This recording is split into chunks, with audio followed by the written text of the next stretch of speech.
데드풀과 울버린이 개봉을 하고 이제 3주가 지났습니다. 이제 그러다 보니까 이제 후속 기사들이 막 올라오더라고요. 그래서 후속 기사들을 이제 제가 막 찾아보는데 다양한 이제 기사의 내용들이 있는데요. 제가 딱 한 기사에 눈이 꽂혔습니다. 바로 채닝 테이텀이 인터뷰를 했더라고요.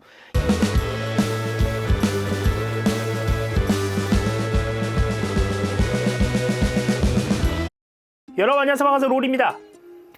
오늘은 지난 시간에 이어서 데드풀 14번째 시간입니다. 지난 시간에는 사이린에게 매달렸던 데드풀이 사이린이 더 멀어지길 선택하면서 상처받아 그 자리에서 술을 마시고 있었는데 다시 돌아온 사이린과 지난 밤을 보냈지만 알고 보니 타이포이드 멜이었다는 것, 그리고 이 일의 배후에는 티레이가 있었고 티레이와 전투를 하게 되지만 대패하며 벨트까지 뺏기는 데드풀의 모습을 볼 수 있었습니다.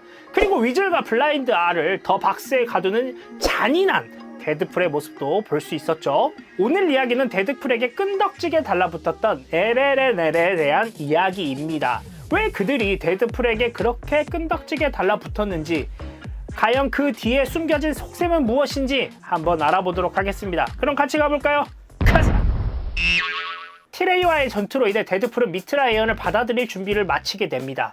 조 컬러드는 데드풀을 란다우 럭맨 레이크로 데려와서 미트라 에언에 대한 계약을 맺으려 했습니다. 그녀의 파트너 느와두보는 데드풀에 대한 인상을 깊이 받지 못했고 오버도스 딕소는 완전히 그를 믿지 못했습니다.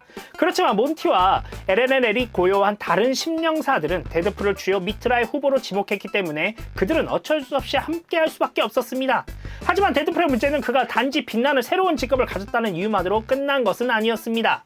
위즐이 더 박스에서 탈출해 아파트를 비웠고 데드풀에게 자신을 따르거나 찾지 말라고 써있는 메모를 남겼고요. 그리고 티레이는 데드풀과의 싸움에서 이겼기 때문에 승리의 상징으로 데드풀의 벨트를 훔쳐 헬라우스의 벽에 고정해뒀습니다.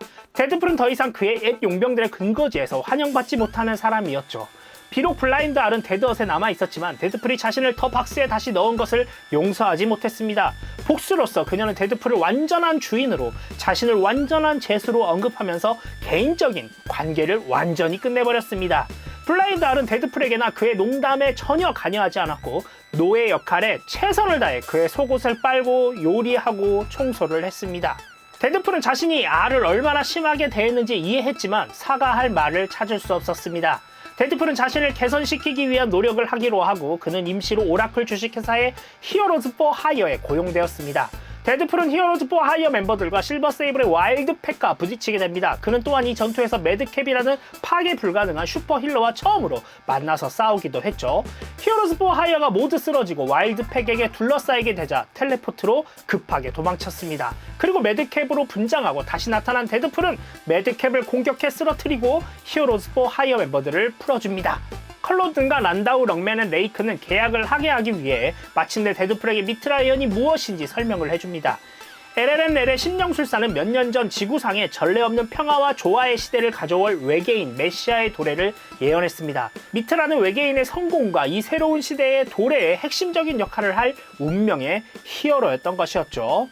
몇 년이 지난 지금 데드풀의 미트라에 대한 전망이 다시 높아진 상태였고 그가 행성의 가장 유력한 구원자가 될 가능성이 높은 상태였습니다. 데드풀은 이 운명에 완전히 압도당했고요. 거래하는 것에서 물러나려고 예를 쓰다가 당황해 도망을 칩니다. 컬로든과 몬티는 데드풀을 쫓아 그가 자신감을 되찾게 하려고 노력했지만 데드풀은 현재 열악한 자아상으로 인해 계속 부정하기만 했습니다. 이에 대해 몬티는 LLNL의 규약을 어기고 데드풀에게 그의 미래를 말해줍니다. 그는 데드풀에게 자신의 예지에 대한 진실성을 확신시키기 위해 마련된 세 가지의 모호한 애언과 그의 기초한 미트라 애언을 만들어줍니다. 데드풀은 몬티를 완전히 믿지는 않았지만 그가 받은 첫 번째 예언은 분명히 의미가 있는 예언이었습니다. 데드풀은 데드헛으로 돌아와 즉시 더 박스의 문으로 올라갔습니다. 그리고 그는 블라인드 R에게 그녀를 함부로 대했던 것에 대해 정식적으로 사과를 하고 용서를 구했죠. R은 화를 풀었고 데드풀이 사람으로서 성장하는 것을 보며 기뻐했습니다. 그리고 데드풀은 한 단계 더 나아가 블라인드 R에게 이제 자유라고 선언을 하던 도중에 그의 텔레포터가 활성화되면서 강제로 어딘가로 이동되고 맙니다. 오늘 데드풀 14번째 시간인데요. 갑자기 사라져버린 데드풀. 과연 그는 어디로 사라진 걸까요? 다음 시간이 벌써부터 저는 기대가 되는데요. 여러분들도 기대를 해주시면 좋을 것 같습니다. 데드풀과 울버린이 개봉을 하고 이제 3주가 지났습니다. 이제 그러다 보니까 이제 후속 기사들이 막 올라오더라고요. 그래서 후속 기사들을 이제 제가 막 찾아보는데 다양한 이제 기사의 내용들이 있는데요. 제가 딱 한 기사에 눈이 꽂혔습니다. 바로 채닝 테이텀이 인터뷰를 했더라고요. 이 채닝 테이텀이 이제 데드풀과 울버린에서 갬빗으로 출연을 해서 저번 시간에도 말을 했지만 이 채닝 테이텀이 원래 갬빗의 솔로 영화가 나오기로 했었는데 제작이 취소되어서 엎어진 상태였거든요. 근데 이번 인터뷰에서 채닝 테이텀이 갬빗 솔로 영화를 여전히 바라고 있고 계속 출연을 하고 싶다라고 의사를 표명을 했더라고요. 생각해보면 이 부분이 불가능한 것은 아닙니다. 왜냐면 MCU에서 이 뮤턴트 사가를 준비를 하고 있다라고 얘기를 했기 때문에 이 갬빗이라는 캐릭터가 충분히 등장할 가능성이 높다고 생각이 들거든요. 그러니까 그 전에 있었던 엑스맨들을 어떻게 처리할지만 결정이 되면 뮤턴트 사가가 시작될 것이고 갬빗이 나올 수도 있다, 이렇게 볼 수 있는데요.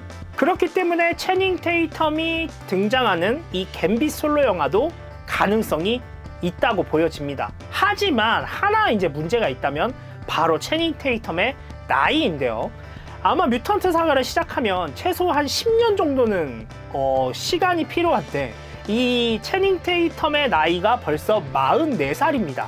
그러면 50대 중반, 후반까지도 갬빗의 역할을 해야 하는데 과연 소화를 할 수 있을까?